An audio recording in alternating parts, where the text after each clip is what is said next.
আসসালামু আলাইকুম রহমতুল্লাহি ওয়া বারাকাতুহু। আমি আজকে যে রেসিপিটা করতে যাচ্ছি সেই রেসিপিটা তোমাদের সঙ্গে শেয়ার করছি। দেখো, তো এখানে ওল কচু এবং আলু কুটে ধুয়ে পরিষ্কার করে সয়াবিন তেলের উপর একটু ভেজে নিয়েছি।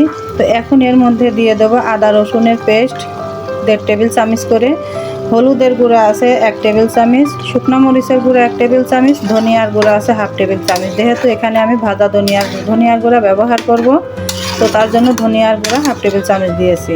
টেবিল চামচ লবণ স্বাদ অনুযায়ী দিয়ে ভালো করে মশলাটার সঙ্গে এই সবজিটা আমি কষিয়ে নিচ্ছি।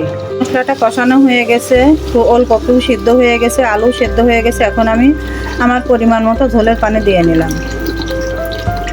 বেশি ঝোল করব না, একটু ঘন ঘন করব। এইবার আমি যে মশলাটা ব্যবহার করব, এই মশলাটা তোমরাও তৈরি করে ব্যবহার করো, দেখো তরকারি খুবই ভালো লাগবে।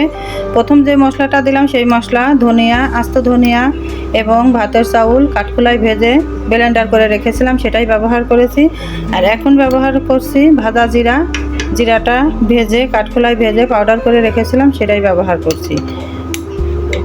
এখন যেটা ব্যবহার করব গরম মশলা, ডাল, ফল, লবঙ্গ, তেজপাতা, সাদা গোলমরিচ, কালো গোলমরিচ এবং ভাতের চাউল এখানেও আমি দিয়েছি, দিয়ে মিক্সারে গুঁড়ো করে রেখেছিলাম, সেটাই আমি দিয়ে দিলাম। এই গরম মশলার পাউডারটা আমার নিজের হাতে বানানো, খুবই ভালো লাগে। এভাবে তৈরি করে দেখো, খারাপ হবে না।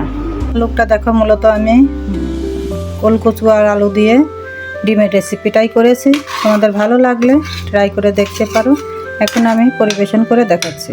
এটা দেখো, আমি গ্রেভিটা এরকম ঘন রেখেছি, মাখা মাখা রেখেছি। ভালো লাগলে ফলো, কমেন্ট, শেয়ার, সাবস্ক্রাইব করে দিই। এই পর্যন্তই। আল্লাহ হাফেজ।